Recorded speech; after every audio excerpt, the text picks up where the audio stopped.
Yomoni, leader français de la gestion d'épargne en ligne et au coffre.com, achat et revente d'or physique gardé en coffre sécurisé, présente Sud Radio, Osez investir, Thomas Binet. Deuxième partie de votre rendez-vous économique, toujours en compagnie de Thomas Binet. On se retrouve cette fois-ci jusqu'à 10h pour votre rendez-vous du dimanche matin rallongé, encore plus complet pour Oser investir. Rebonjour mon cher Thomas. Rebonjour Maxime. Qu'est-ce qu'on va aborder ce matin comme sujet dans cette partie d'Oser investir ? Eh bien on va se poser plusieurs questions, mais la première à laquelle je vais essayer de vous répondre, c'est pourquoi personne ne nous apprend à gérer notre argent à l'école, le lieu de tous les apprentissages. J'en aurais eu besoin. Ça aurait pu être utile à tout le monde, et ça l'est toujours d'ailleurs. Comment placer son argent justement ? Quelles sont les solutions à notre portée dans ces périodes compliquées ? Nous sommes avec Jean-Marc Ribes, président du directoire de la Banque Richelieu. Et puis, si vous avez du mal à maîtriser votre budget, je vais vous expliquer la fameuse méthode 50, 30, 20 en fin de rendez-vous. On prend un stylo et on note. Éco-réseau Business, le magazine de référence des investisseurs, présente Sud Radio, Osez investir, le conseil de la semaine. C'est la vraie première question. En effet, moi, j'aurais adoré avoir ça, que ce soit à la fac ou plutôt à l'école. En effet, Thomas, première question, pourquoi l'école ne nous apprend pas du tout à gérer notre argent ? Puis j'osais en dire que c'est parce que ce n'était pas sa mission au départ à l'école. L'école a été pensée pour transmettre des savoirs généraux, pas pour préparer à la gestion de la vie quotidienne. On nous apprend les mathématiques, l'histoire, les sciences, mais pas comment fonctionne un budget. Et c'est bien regrettable d'ailleurs. Et c'est surtout que c'est un peu comme la paperasse administrative en réalité. Tout le monde va y être confronté l'argent. Oui, justement, et c'est là étrange. le paradoxe. Selon une étude, je vais aller chercher quand même des chiffres, de l'IFOP, datant de décembre 2024, les 3/4 des Français considèrent que l'école, l'État et les institutions publiques les ont peu, voire pas du tout aidés à approfondir leur éducation financière. On considère que ces compétences relèvent de la famille ou qu'on les apprendra sur le tas. Mais en réalité, beaucoup de jeunes se retrouvent lâchés dans la vie active sans aucun repère financier. Et donc j'imagine que derrière, il y a forcément des conséquences. Oui, et des erreurs très coûteuses. Prendre un crédit trop vite, Oui. dépenser sans anticiper, ne pas mettre d'argent de côté, je parle sous contrôle de notre banquier, inviter dans un instant, faire de mauvais placements. C'est un apprentissage par l'échec qui peut peser lourd pendant des années. Et qui peut clairement nous poursuivre. Est-ce qu'il y a une solution qu'on peut donner ce matin à peut-être des jeunes qui nous écoutent et qui n'ont pas encore ce réflexe de savoir manier l'argent avec malice ? Si je me réfère toujours à cette étude, 60% des Français expriment leur intérêt pour la mise en place d'un dispositif émission, programme d'éducation économique. Il suffit aussi de nous écouter tous les dimanches matins sur Sud Radio dans Oser investir. Ça leur permettrait donc de renforcer cette culture financière. Mais allons plus loin, il faut introduire une véritable éducation financière dès le collège ou le lycée, il faut le dire. Apprendre à lire une fiche de paye, c'est pas si simple. À comprendre un prêt ou à construire un budget, ça donnerait aux jeunes des clés concrètes pour entrer sereinement dans la vie adulte. Et ça éviterait d'ailleurs de lire des messages dans les publicités sur le crédit indiquant qu'un crédit vous engage et doit être remboursé. Quel monde ! Je sais qu'au pays de l'argent magique, on croit que tout est gratuit, mais sérieusement, qui peut croire que c'est le cas ? C'est bien le sujet du moment d'ailleurs. Clairement. Haussmann Executive Search, leader du recrutement sur les métiers de la finance et de l'immobilier, présente Sud Radio, Osez investir, l'invité. Et c'est votre invité, Thomas Binet, dans ce nouveau rendez-vous qui est une fois de plus complet, plus rallongé pour vous, auditeurs. Et ce dimanche, nous sommes avec Jean-Marc Ribes, le président du directoire de la Banque Richelieu, groupe bancaire spécialisé précisément dans la gestion de patrimoine. Et cher Jean-Marc Ribes, bonjour. Vous êtes l'invité de Thomas Binet. Je vous laisse vous cuisiner. Bonjour. Bonjour Jean-Marc Ribes. Bonjour. Demain, lundi 8 septembre, François Bayrou fera face au vote de confiance. Sauf retournement de situation, son sort est scellé. En tout cas, c'est ce que tous les commentaires laissent entendre. Cela va vous amener à revivre une nouvelle période d'instabilité. Bon, on sait bien, Jean-Marc Ribes, que ça fait pas bon ménage avec l'argent et les investisseurs, ce genre de période. Alors écoutez, je crois que les Français sont habitués depuis pas mal de temps à cette période d'instabilité. Oui. C'est quand même la première chose, ce qu'on peut dire. Donc nous, qui rencontrons des clients tous les jours, nous pouvons vous confirmer effectivement que cette instabilité les préoccupe, mais je ne suis pas certain qu'il y ait plus d'instabilité cette semaine que la semaine dernière. Mais Jean-Marc Ribes, ça les préoccupe ou ils sont vraiment inquiets, concrètement ? Écoutez, je crois que les problèmes de la dette française, tout le monde les a compris. Ils sont préoccupés plus pour leur avenir personnel et professionnel, avec des sujets de pouvoir d'achat, pour la plupart, et puis des sujets liés à qu'est-ce que leurs enfants vont devenir. Alors on va en parler dans un instant parce que c'est le problème de l'investissement personnel.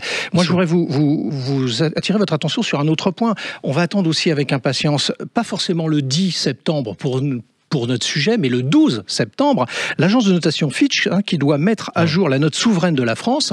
Bon, nous sommes actuellement classés en AA-. Vous misez sur son maintien ou sur la dégradation de la note, sachant, je précise pour nos auditeurs, qu'en mars 2025, on n'est pas passé loin d'une dégradation. Oui, alors effectivement, donc tout porte à croire aujourd'hui qu'il peut y avoir, je ne le sais pas, je ne suis pas dans le secret des dieux aujourd'hui, bien évidemment, mais une dégradation de la note de la France. Donc, quelles en seraient les conséquences ? Les conséquences, ce serait une hausse des taux d'intérêt et un emprunt d'État qui coûterait beaucoup plus cher. Et donc, l'État serait obligé de payer beaucoup plus d'intérêts pour acheter de la dette. Alors, on peut quand même rappeler que jeudi dernier, l'État a quand même levé 11 milliards d'euros sur les marchés. Il faut se le rappeler. Il n'y a pas eu de problème pour les lever. Donc, il y a quand même une confiance pour l'État français. Et je rappellerai juste que l'emprunt à 10 ans était à 3,57% et l'emprunt à 30 ans à 4,43%. Ce sont des taux qui sont les plus élevés depuis 2009. Oui, et puis il me semble aussi qu'on emprunte quand même maintenant à plus cher que l'Italie et même à plus cher que la Grèce. Donc il y a quand même des nouvelles qui nous viennent du marché qui ne sont pas excessivement rassurantes. Je pense à tous ceux qui nous écoutent. Oui, alors vous avez totalement raison, mais ça veut dire que pour répondre à la question de Thomas Binet, c'est déjà bien intégré dans les taux. Alors justement, on va parler des taux. Les taux pour le particulier, parce que les taux d'intérêt se situaient quand même à 3,20 en juillet, ils sont passés à 3,25 au mois d'août, en moyenne sur 20 ans, hors assurance, garantie et frais de dossier. Bon, tous les professionnels le disent en on et en off, surtout en off on va dire. Nous sommes à un plancher. Soyons clairs et concrets, Jean-Marc Ribes, les taux d'intérêt ne peuvent qu'augmenter. Alors en tout cas, je dirais que les taux d'intérêt ne peuvent plus baisser. C'est-à-dire qu'il y a quelques mois, tout portait à croire que les taux d'intérêt allaient baisser. Les taux courts et les taux longs. Bon, je ne vais pas rentrer dans le détail parce que c'est très technique, c'est de la finance, mais aujourd'hui, les taux courts ne baissent plus et les taux longs ont déjà commencé à augmenter. Alors, est-ce qu'ils vont continuer à augmenter ? Tout dépendra, et c'est là votre question, par rapport à la dette de la France, si l'État français est dégradé. Mais la hausse est déjà bien anticipée. Ce qui veut dire que ça va être beaucoup plus compliqué pour les Français pour emprunter, parce qu'ils vont payer l'argent plus cher. Mais je crois qu'il n'y a pas que le taux. Il y a aussi, et vous l'avez dit tout à l'heure, les incertitudes. Aujourd'hui, quand on n'est pas certain du futur, on ne veut pas engager des dépenses ou des investissements. Et on attend de voir. Et on reste dans une situation d'attente. Alors on va en parler dans un instant, mais je voudrais vous parler d'un sujet qui n'est pas forcément le vôtre, mais tout ça quelque part est lié, c'est l'immobilier neuf, surtout son financement. Au 1er semestre 2025, les constructions neuves ont chuté de 30% par rapport à 2023 et de 10% par rapport à 2024, selon les chiffres révélés il y a quelques jours par la Fédération des promoteurs immobiliers. Tous les professionnels de l'immobilier disent qu'il faut acheter maintenant, que le temps presse, avant que les taux ne remontent plus sérieusement. Et quand on les interroge, là aussi en off, ils disent c'est d'ici, des mois, fin d'année maximum, pour pas dire quelques semaines. Oui, alors écoutez, je crois que de toute façon, il faut relancer la construction, il faut relancer le bâtiment, ça c'est très clair. Les promoteurs immobiliers sont très ennuyés actuellement parce qu'ils se retrouvent avec des programmes sur les bras qui n'arrivent pas forcément à vendre. Et à partir du moment où les taux d'intérêt vont augmenter, les Français vont pas vouloir emprunter. Mais c'est parce qu'ils ont plus peur de l'avenir qu'autre chose. Parce que quand les taux d'intérêt augmentent de 0,10 ou de 0,15% et que vous êtes relativement confort dans votre situation personnelle et professionnelle, c'est pas ce qui va vous arrêter pour un investissement d'un bien immobilier qui vous fait rêver. Oui, mais Jean-Marc Ribes, en concret aussi, vous dites qu'il faut relancer l'immobilier en France. Tout le monde l'entend, sauf que dans le même temps, et vous l'avez dit dans la phrase qui suivait, les réservations ne se font pas, les ventes ne se font pas, alors que les programmes sont quand même présents, malgré tout. Mais ça ne se fait pas parce que les gens ont peur dans l'avenir. Voilà. Donc c'est pas parce qu'on va relancer les programmes immobiliers que ça va s'acheter. On est d'accord. Absolument. C'est une question de confiance dans l'avenir en réalité. Parlons financement des entreprises, parce que c'est aussi un sujet très important. Les entreprises, les chefs d'entreprise sont assez pessimistes. Selon le dernier baromètre ELAB pour les Échos, Emmanuel Macron a chuté de 4% et il tombe à 17%. Quant à François Bayrou, ce n'est pas mieux, je crois qu'il est autour des 14%.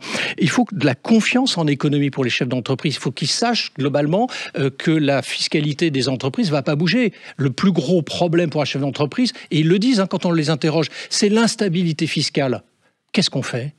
Alors, c'est le vrai sujet, l'incertitude, l'instabilité fiscale et souvent les effets rétroactifs.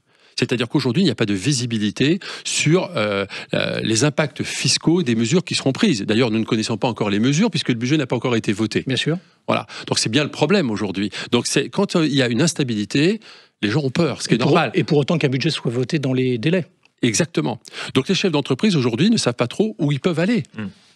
Et s'il y a des effets rétroactifs. Justement, comment un chef d'entreprise peut piloter? Parce qu'aujourd'hui, le problème, c'est que on prête aux entreprises, Jean-Marc Ribes? Aujourd'hui, les banques prêtent. Les banques n'ont pas de problème pour prêter de l'argent.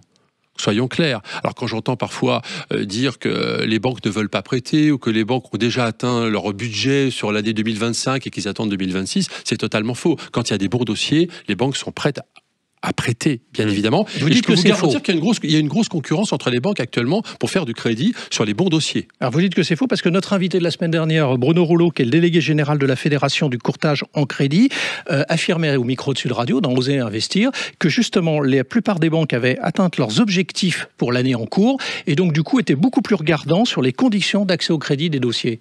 Vous considérez pas que c'est Moi, je ne vérifié? partage pas ce point de vue. Je pense que quand il y a de bons dossiers d'investissement, les banques sont toujours présentes.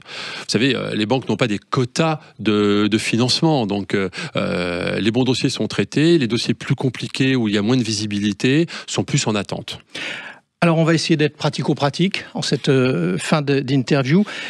Une question simple, Jean-Marc Ribes. Aujourd'hui, nos auditrices, nos auditeurs, ils ont un peu d'argent, ils veulent le placer, ils sont inquiets, vous l'avez dit, tout le monde le remarque. Ils le placent où? Dans des produits qui ne sont pas risqués. Je peux vous dire qu'aujourd'hui, même des clients, puisque nous sommes la Banque Richelieu, donc un pure player de la gestion de fortune, si vous voulez, donc des gens qui sont assez fortunés, en fait, ne veulent pas prendre de risques. Aujourd'hui, on est dans une situation d'attente. Donc, quelle que soit sa situation financière, c'est ce que vous êtes en train de dire. Absolument. Ouais. Et nous avons des clients fortunés qui placent, vous voyez, notamment, c'est le retour des grands dépôts à terme avec des taux garantis aujourd'hui. C'est-à-dire que beaucoup moins d'investissements dans la bourse, beaucoup moins d'investissements sur des produits de private equity, par exemple, mais plutôt sur des produits simples dont on sait combien le taux d'intérêt va leur rapporter. Donc, ce sont des situations d'attente, mais une situation d'attente qui peut durer des mois. Si je vous comprends bien, la solution aujourd'hui, en dehors du livret A, etc., bon, basique, on va dire, c'est les comptes à terme. Les comptes à terme. Et pour les entreprises aussi, parce que ça les concerne bien sûr, également. Pour les entreprises, pour les particuliers également, mais on connaît son taux à l'avance et on ne prend pas de risque. C'est à 100% en euros, et donc pas de risque tant qu'il y a une instabilité. Mais pour quelques mois encore. Le message est passé. Merci Jean-Marc Ribes. Merci beaucoup. Merci beaucoup Jean-Marc d'être passé du côté d'Oser Investir. Et je rappelle que vous êtes le président du directoire de la Banque Richelieu. Merci d'avoir été avec nous en ce dimanche matin de rentrée. Merci à vous. Blockshare, le cercle immobilier des investisseurs avisés, présente Sud Radio, Oser Investir, le coin de l'expert. Mon cher Thomas, juste avant 10h, on est obligé de revenir sur la promesse faite au début d'Oser Investir, à savoir que vous avez peut-être une formule secrète pour apprendre justement à tous ceux qui nous écoutent, et moi le premier, je vais prendre des notes, à économiser. Vous avez parlé de la méthode 50, 30, 20 pour gérer son budget. Est-ce que vous pouvez nous expliquer comment ça fonctionne et qu'est-ce que c'est concrètement? Alors, j'en suis pas l'auteur et je vais vous révéler qui, parce que c'est une règle popularisée par la sénatrice américaine Elizabeth Warren au milieu des années 2000 dans un livre écrit avec sa fille. Elle propose de diviser son revenu net mensuel en 3 parts. 50% pour les besoins essentiels, à savoir logement, alimentation, factures diverses. 30% pour les envies, donc les loisirs, les sorties, les vacances. Et 20% pour l'épargne ou le remboursement de dettes. L'idée, c'est d'avoir une boussole simple sans se perdre dans les calculs compliqués. Mais est-ce qu'on arrive avec ce fameux calcul 50, 30, 20 à réellement l'appliquer dans la vraie vie et à vivre normalement? C'est là où c'est intéressant, parce que ce n'est pas une règle rigide, mais une ligne directrice.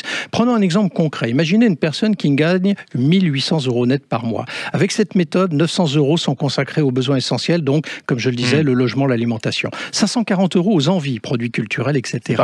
Et 360 € à l'épargne ou au remboursement de dette. Alors évidemment, si vos charges fixes sont un peu plus lourdes, vous allez ajuster. Mais mettre de côté une petite somme régulièrement, ça crée un vrai matelas quand même de sécurité. C'est l'épargne de précaution, il faut l'envisager. Je pense à ceux qui nous écoutent et qui sont interpellés par ce que vous dites, mon cher Thomas. Quels sont peut-être les premiers réflexes à mettre en place si, allez, demain, pour bien commencer la semaine, on veut mettre en place cette méthode? Maxime, vous prenez votre revenu, vous faites le calcul 50, 30, 20 et vous classez vos dépenses dans ces 3 catégories. Rapidement, vous allez voir où ça bloque, si ça bloque, et vous allez pouvoir rééquilibrer votre budget. Et surtout, cette méthode ne dit pas « il faut se priver », elle dit « il faut équilibrer ». On se fait plaisir, sans se culpabiliser, tout en construisant peu à peu sa sécurité financière. Voilà, c'est ça la règle des 50-30-20. Vous l'avez compris, c'est le rendez-vous de votre week-end, notamment le dimanche à partir de 9h25. Après 9h25, vous retrouvez Thomas Binet pour oser entreprendre, puis oser investir. Merci beaucoup, mon cher Thomas. Merci à vous, Maxime. Sud Radio, Oser investir, Thomas Binet. Avec Yomoney, leader français de la gestion d'épargne en ligne, et aucoffre.com, achat et revente d'or physique gardé en coffre sécurisé.